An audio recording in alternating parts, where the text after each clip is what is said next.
نحمده ونصلی علی رسولہ الکریم اما بعد فاعوذ باللہ من الشیطان الرجیم بسم اللہ الرحمن الرحیم۔ ہم اللہ سبحانہ و تعالیٰ کی پیچھے اللہ کا کلام پڑھ رہے تھے۔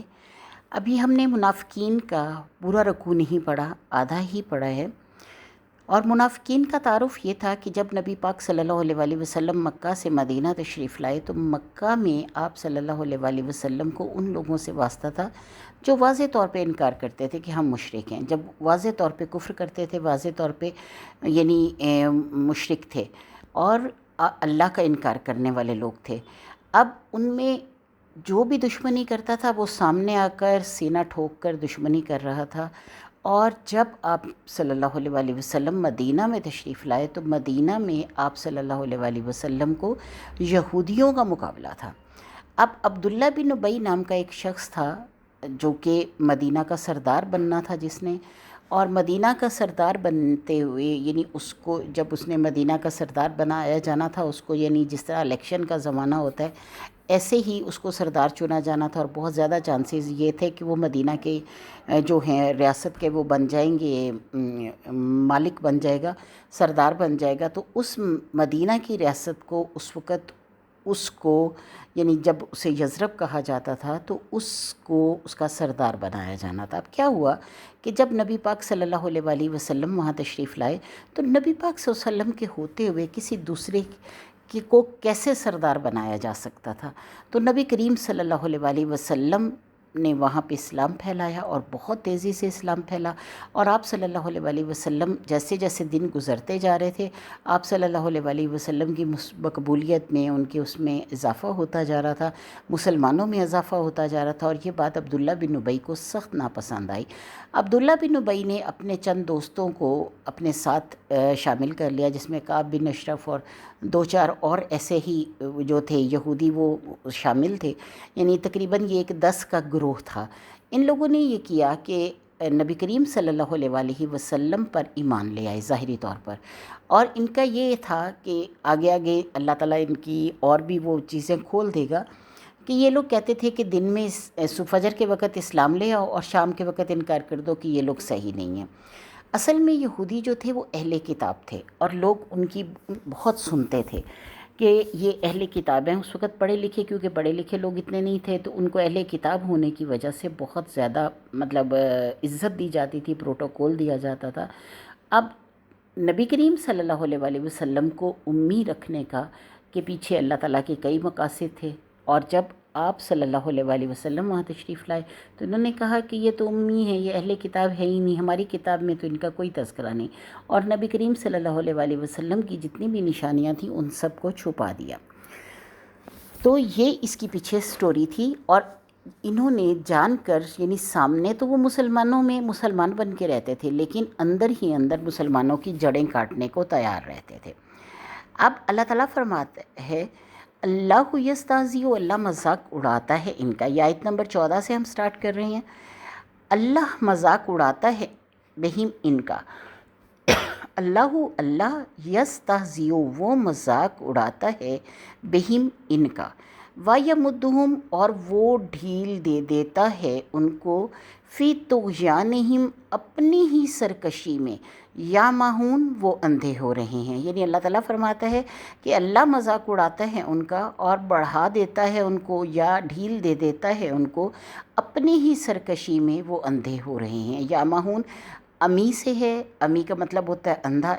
جیسے آپ پڑھتے ہیں سمم بکم عمیٌ، بہرے ہو جاؤ، گونگے ہو جاؤ، اندھے ہو جاؤ۔ تو اللہ تعالیٰ یہاں پہ امی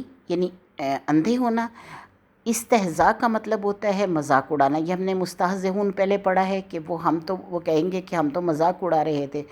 تو اسی طرح یستہزئ جو ہے وہ اللہ تعالیٰ چونکہ اپنی ذات کے لیے استعمال کر رہے ہیں تو وہ مذاق اڑاتا ہے ان کا، بہم ان کا، وَیَمُدُّہُمْ اور ڈھیل دے دیتا ہے۔ مد کا مطلب ہوتا ہے کھینچنا، میم دال دال اس کا روٹ ورڈ ہے، اور اس کا مطلب ہوتا ہے کھینچنا۔ فی طغیانہم اپنی ہی سرکشی میں، جیسے کہ آپ کہو، میں کہوں کہ آپ وہ اپنی قلم سے لکھ رہا تھا، ایک یہ جملہ ہے، تو دوسرا بندہ کہے کہ اس کی قلم کہاں ہے، دونوں ایک ہی بات کر رہے ہیں۔ جیسے ماجد کی قلم کہاں ہے اور میں کہوں ماجد تو اپنی قلم سے لکھ رہا تھا، تو قلم اسی کی ہے، بات ایک ہی قلم کی ہو رہی ہے، لیکن اس کے الفاظ میں یعنی جملے کے حساب سے چینجنگ آ گئی ہے۔ تو بالکل اسی طرح سے ہم ان کا ہی مطلب اس کا ان کا ہے، لیکن جہاں وہ کسی انسان کے ساتھ کسی مطلب گروپ کے ساتھ اللہ تعالیٰ نے اس کو کسی گروپ کی طرف شبیہ دی ہے یا کسی انسان کے ساتھ ایسی وہ دی ہے، تو اس کا مطلب ہو جائے گا اپنی۔ تو طغیانہم، وہ اپنی ہی سرکشی میں، یا مہون، وہ اندھے ہو رہے ہیں، یعنی اپنی ہی سرکشی میں وہ اندھے ہو رہے ہیں۔ اولئک الذین، اولئک یہی وہ لوگ ہیں، الذین جنہوں نے اشترا خریدا الضلالۃ گمراہی کو، یعنی یہی وہ لوگ ہیں جنہوں نے خریدا گمراہی کو بالہدا بدلے ہدایت کے، یعنی بی کے ہدا ہدایت کے، یعنی بدلے ہدایت کے۔ اشترو الضلالۃ، اشترا کا مطلب ہوتا ہے قیمت لینا، یعنی کسی چیز کی قیمت ادا کر کے اسے خرید لینے کو اشترا کہتے ہیں۔ اولئک الذین، یہی وہ لوگ ہیں جو اشترا، سودا کر لیا انہوں نے، خرید لی انہوں نے، مول لے لی انہوں نے، قیمت دے دی انہوں نے، الضلالۃ گمراہی، بالہدا بدلے ہدایت کے۔ اب یہاں پہ یہی بی جو ہے وہ کمپیریزن کے لیے استعمال ہوا ہے، یعنی گمراہی دے دی، ہدایت لے لی۔ بالکل ایسے ہی جیسے آپ کہیں کہ بھی میں نے پرانے کپڑے دے کے برتن لے لیے، میں نے روٹیاں، سوکھی روٹیاں دے کے امرود لے لیے، تو بالکل اسی طرح سے یہ ہے کہ گمراہی کے بدلے ہدایت دے دی، یعنی ہدایت انہوں نے چھوڑ دی اور گمراہی کو اختیار کر لیا۔ فما رابحت، پس نہیں فائدہ دے گی، تجارتہم، تجارت ان کی، یعنی نہیں فائدہ دے گی ان کو تجارت ان کی، وما، اور نہیں، کانو، تھے وہ، مہتدین، ہدایت پانے والے۔ اب ہم نے ماں کا مطلب پڑھا ہے جو، ٹھیک ہے، اب یہاں پہ ماں کا مطلب آیا نہیں، تو جب دو ماں اکٹھے ہو جائیں ایک ہی جملے میں تو اس کا مطلب جو نہیں رہے گا نہیں ہو جائے گا، ٹھیک ہے، اس کا مطلب پھر جو نہیں ہوگا نہیں ہو جائے گا کہ اور فما رابحت، پس نہیں فائدہ دے گی، تجارتہم، تجارت ان کی، وما، اور نہیں، کانو، تھے وہ، مہتدین، ہدایت پانے والے۔ یہ وہی ہدا سے ہے جو ہم نے پڑھا پہلے، اہدنا الصراط المستقیم، ہدایت دے ہمیں، سیدھا راستہ دکھا ہمیں۔ تو یہاں پہ چونکہ ایک گروپ کی بات ہو رہی ہے تو اللہ تعالیٰ فرما رہے ہیں مہتدین، کہ وہ ہدایت پانے والے نہیں ہیں، نہ پاسٹ میں، نہ حال میں، نہ فیوچر میں۔ تو جب تینوں میں نہیں ہے تو اللہ تعالیٰ اسے آبجیکٹیو میں استعمال کرتا ہے کہ مہتدین، وہ ہدایت پانے والے نہیں ہیں۔ تو اللہ تعالیٰ فرماتا ہے یہاں پہ ہم نے ماں پڑھا، آپ کو گرامر کے لیے پریشان ہونے کی ضرورت نہیں، جب آپ کو تھوڑا تھوڑا مطلب قطرے کی طرح گرتا رہے گا آپ کے اس میں مائنڈ میں، تو ان شاء اللہ تعالیٰ یہ خود بخود آ جائے گا، دو چار اس کے بعد آپ خود بخود وہ کر لیں گے۔ تبھی میں آپ کو زیادہ گرامر کا جو ہے اگر بیچ میں بتانے لگ جاؤں گی تو وہ آپ کے لیے مشکل ہو جائے گی، تو آپ کو ذرا سبق مشکل لگے گا۔ تو آپ نے یہاں پہ یہ یاد رکھنا ہے کہ جب ایک ہی جملے میں دو دفعہ ماں آئے تو ماں کا مطلب جو نہیں رہتا نہیں ہو جاتا ہے۔ اب آگے آتا ہے مثلہم، مثال ان کی، مثال آپ اردو میں بھی بولتے ہیں، مثلہم، مثال ان کی، کا مثل الذی، کا مطلب ہوتا ہے مانند، جیسے کہ، یعنی کسی بھی چیز کا کمپیریزن کرنے کے لیے، کسی بھی چیز کی مثال دینے کے لیے اللہ تعالیٰ کا ورڈ استعمال کرتے ہیں، پورے قرآن پاک میں ہوا ہے۔ مثلہم، مثال ان کی، کا مثل الذی، جیسے کہ مثال اس شخص کی جو استوقد نارا، واقعہ کا مطلب ہوتا ہے جلانا، یعنی کسی چیز کو، جیسے آپ نے سورس ہے گیس اور آپ نے آگ جلائی، ٹھیک ہے، آپ نے تیلی لگائی تو گیس ایک دم جل گئی۔ اگر سورس ہے ہیٹر تو آپ نے مطلب سوئچ لگایا تو وہ ہیٹر جل گیا۔ اسی طرح سورس اگر لکڑی ہے تو آپ نے جلائی اور وہ آگ لگ گئی۔ تو اللہ تعالیٰ فرماتے ہیں مثال ان کی جیسے کہ مثال اس شخص کی جو استوقد نارا، جلائے آگ، فلما، پس جب، اضاءت، روشن ہو جائے، یہ ضیاء سے ہے اس کا مطلب، ضیاء کا مطلب ہوتا ہے نور، نور کیا ہوتا ہے؟ روشنی، روشن ہو جائے، ما حولہ، ماحول اس کا، یعنی اردو میں بھی آپ بولتے ہیں کہ ارد گرد کا ماحول جو ہے وہ روشن ہو گیا، ذہب اللہ، چھین لے اللہ، بے نورہم، روشنی ان کی، یعنی آنکھوں کی روشنی، آنکھوں کا نور چھین لے، وَتَرَكَهُمْ اور چھوڑ دے ان کو. ترکہ آپ پڑھتی ہیں چھوڑا ہوا مال، چھوڑی ہوئی چیز. تَرَكَهُمْ یہ ترکہ وہی ہے، اور چھوڑ دے ان کو فی ظلمات اندھیرے میں، یعنی ظلمات شب ظلمت آپ پڑھتی ہیں تو ظلمات جو ہے وہ اندھیرے میں، لا یبصرون نہیں وہ دیکھ پاتے. سمم بہرے ہیں، بکمن گونگے ہیں، امیون اندھے ہیں، فہم پس وہ لا یرجعون نہیں وہ لوٹیں گے. لا نہیں، یا وہ، رجا لوٹنا، رجوع کرنا، واو اور نون جمع کا صیغہ ہے. لا یرجعون نہیں وہ لوٹیں گے. اب میں آپ کو یہ دوبارہ، یہ ذرا تھوڑا سا اس میں کمپلیکیٹڈ لگتا ہے اور کچھ اس کی تفسیر زیادہ ہے، تو اس لیے میں پہلے اردو ترجمہ آپ کو پڑھ کے پھر اس کے بعد تفسیر بتا دیتی ہوں. اللہ یستہزئ، اللہ مذاق کرتا ہے، بہم ساتھ ان کے، وَیَمُدُّہُمْ اور وہ ڈھیل دے دیتا ہے ان کو، فی طغیانہم اپنی ہی سرکشی میں، یا ماہون وہ اندھے ہو رہے ہیں. اولئک الذین یہی وہ لوگ ہیں جنہوں نے اشترا سودا کر لیا، خرید لی، الضلالۃ گمراہی، بالہدا بدلے ہدایت کے، یعنی ہدایت دے دی اور گمراہی لے لی. فما ربحت پس نہیں فائدہ دے گی، تجارتہم تجارت ان کی، وما کانوا اور نہیں تھے وہ، مہتدین ہدایت پانے والے. یعنی یہ تجارت ان کو کوئی فائدہ نہیں دے گی اور نہ ہی وہ ہدایت پانے والے ہوں گے. اب اللہ تعالیٰ فرما رہے ہیں مثلہم مثال ان کی، یعنی انہی منافقین کی کیا ہے، کمثل الذی جیسے کہ مثال اس شخص کی جو استوقد نارا جلائے آگ، فلما پس جب اضاءت روشن ہو جائے، یعنی نور ہو جائے، ماحولہ ہو پر نور ہو جائے ماحول اس کا، یا روشن ہو جائے ماحول اس کا، ذہب اللہ چھین لے اللہ. ذہبہ کا مطلب ہوتا ہے چھیننا یا لے جانا. چھین لے اللہ یا لے جائے اللہ، بنورہم آنکھوں کی روشنی ان کی، وترکہم اور چھوڑ دے ان کو، فی ظلمات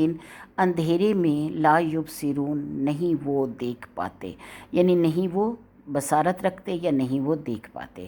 سمم بہرے ہیں، بکمن گونگے ہیں، امیون اندھے ہیں، فہم پس وہ لا یرجعون نہیں لوٹیں گے.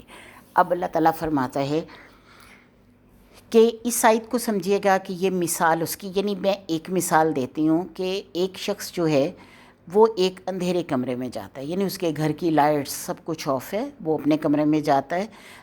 ہے تو وہ ظاہر ہے کہ آگے کوئی چیز نہ پڑی ہو، وہ گر کے مطلب گر نہ جائے، کسی چیز سے ٹکرا نہ جائے یا کوئی ایسی بات نہ ہو. وہ کیا کرتا ہے، سب سے پہلے لائٹ جلاتا ہے. ٹھیک ہے، لائٹ جلاتا ہے، لائٹ جلا کر وہ پورا ماحول دیکھتا ہے کہ کہاں کہاں کیا چیز پڑی ہے، اور اس کے بعد پھر وہ آگے گزرتا ہے. اب کیا ہوتا ہے، اللہ فرماتا ہے کہ ایک ان لوگوں کی یعنی منافقین کی مثال ایسے ہے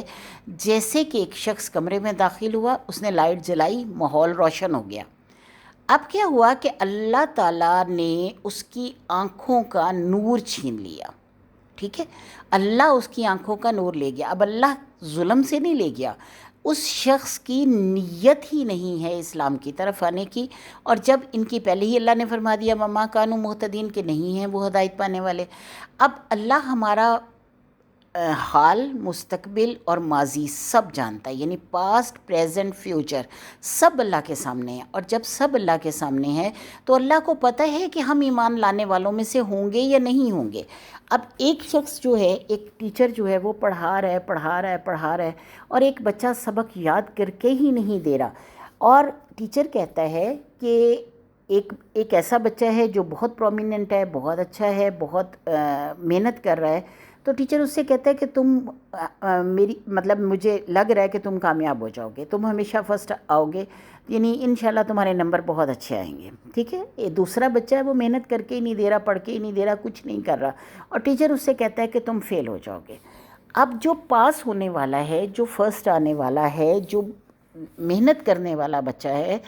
اس کا اگر نمبر بہت اچھے آتے ہیں تو ٹیچر کا اس میں یہ ہاتھ ہے کہ ٹیچر نے اس کو پڑھا دیا. اب اسی ٹیچر نے اسی کلاس میں اس بچے کو بھی پڑھایا ہے جس کے نمبر نہیں آ رہے،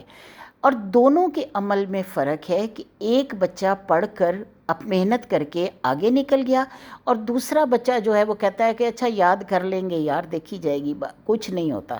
ٹھیک ہے نا، اب وہ چھوڑ دیا اس نے۔ اب جو محنت کر رہا ہے وہ آگے نکلتا جائے گا، اور جو نہیں محنت کر رہا وہ پیچھے رہتا جائے گا۔ اب نہ تو اس میں اللہ کا قصور ہے کہ وہ پیچھے رہا، اور نہ ہی اللہ تعالیٰ اس بندے کا کریڈٹ جو ہے جس نے محنت کی، اس کا کریڈٹ جو ہے وہ کسی اور کو دیتا ہے۔ تو اللہ تعالیٰ فرماتا ہے کہ جو محنت کر رہا ہے وہ اجر پائے گا، جو نہیں محنت کر رہا وہ اجر نہیں پائے گا۔ اب ہم یہاں پہ اگر ایک چھوٹی سی چیز کو سمجھ جائیں کہ ہمارے رب نے قرآن پاک ہمارے لیے دنیا میں بھیج دیا۔ اب ہم محنت کرتے ہیں، ہم کسی بھی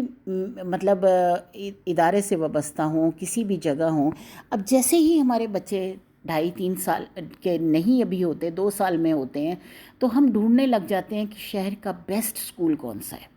وہاں پہ ہم اپنے بچے کو پڑھائیں گے، بیسٹ جگہ پہ تعلیم دیں گے، بیسٹ ہونا چاہیے ہر چیز، میرے بچے کو انگریزی آنی چاہیے، میرے بچے کو فلاں ہونا چاہیے، میرا بچہ جو ہے وہ کمپیوٹر میں ٹاپر ہو، ہر چیز میں ٹاپر ہو۔ تو کیا ہم نے اپنے بچے کو اللہ کی نظر میں ٹاپر بنایا؟ کیا ہم نے اسے قرآن سکھایا؟ آج آپ میں سے کئی جو ہیں وہ اپنی عمر کی جتنی بھی بہاریں دیکھ چکی ہیں، کیا آپ یاد کریں کہ آپ کا بچپن اپنے رب کے ساتھ کتنا اٹیچ ہو کر گزرا، آپ کی جوانی کتنی اٹیچ ہو کر گزر رہی ہے؟ تو جب ہم اللہ کے ساتھ نہیں، اپنی آپ کو تعلق نہیں بناتے اپنے رب کے ساتھ، اس وقت تک ہم نہ اللہ کو سمجھ پاتے ہیں، نہ ہی قرآن کو سمجھ سکتے ہیں۔ تو اللہ تعالیٰ فرماتا ہے کہ جو شخص روشنی کو سمجھ جائے، جو شخص قرآن کو سمجھ جائے، اب کیا ہے، ایک شخص داخل ہوا ہے کمرے میں، اس نے لائٹ جلا لی ہے، نور ہر طرف روشن ہے،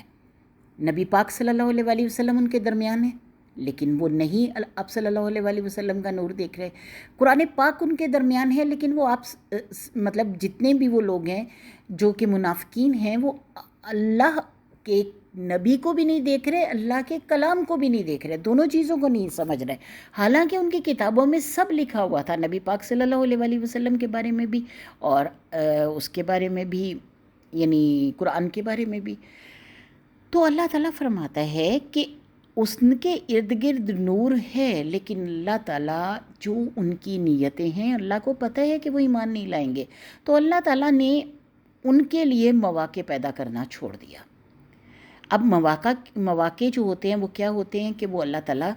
مواقع دیتا ہے، سامنے آتے ہیں، اسباب سامنے آتے ہیں، جب ہم ان اسباب کو نہیں پکڑتے تو پھر ہم جو ہے وہ خسارہ پانے والوں میں سے ہو جاتے ہیں۔ اللہ فرماتا ہے قرآن پاک میں کہ دنیا میں کوئی ایسا شخص نہیں جائے گا جس کو ہدایت نہ ملی ہو، ہدایت اس کے سامنے نہ آئی ہو، اب لینا یا نہ لینا اس شخص کی اپنی چوائس ہے،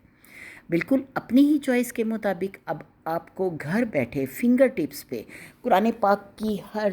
مطلب علم پہنچ رہا ہے، میرے سے نہیں، کئی ہزار ایسے لوگ ہیں،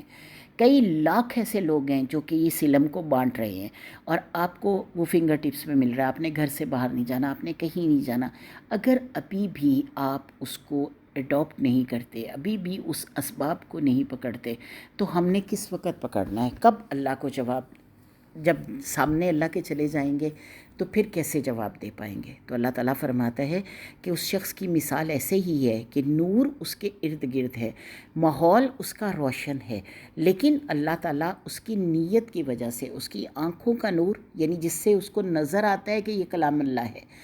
وہ بھی لے جاتا ہے، اور کیا ہوتا ہے، اللہ چھوڑ دیتا ہے ان کو اندھیروں میں، اور وہ نہیں دیکھ پاتے، یعنی ان کو کچھ پتہ نہیں چلتا، وہ نہیں دیکھ پاتے کہ وہ اللہ تعالیٰ کے نور کو، اللہ کے کلام کو نہیں سمجھ پاتے، نہیں دیکھ پاتے۔ بصارت بالکل وہی ہے، جیسے میں نے بتایا کہ چہرہ تو انسان نظر سے دیکھتا ہے، لیکن اس کے اندر کی جو ایکسائٹمنٹ ہے، خوشی ہے، غمی ہے، پریشانی ہے، ڈر ہے، خوف ہے،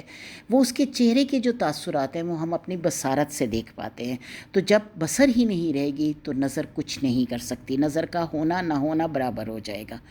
سم بکمن عمیٌ، بہرے ہیں، گونگے ہیں، اندھے ہیں،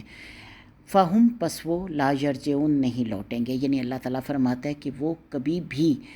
دین کی طرف نہیں لوٹیں گے۔ تو اللہ کا یہ کلام جو ہے وہ ہمارے سامنے ہے، ہمیں چاہیے کہ ہم اپنے رب کی طرف لوٹیں، اپنے رب کی طرف پلٹیں اور اپنے رب کے ساتھ اپنے تعلق کو مضبوط کریں، کیونکہ بہرحال ہم نے اپنے رب کے سامنے جانا ہے۔ آج کا سبق میں نے لیسن تھوڑا پڑھایا ہے، لیکن چونکہ اس میں سمجھانے والی چیز زیادہ تھی، اس لیے اس کا ویڈیو اور زیادہ لمبی ہو جاتی۔ تو اللہ تعالیٰ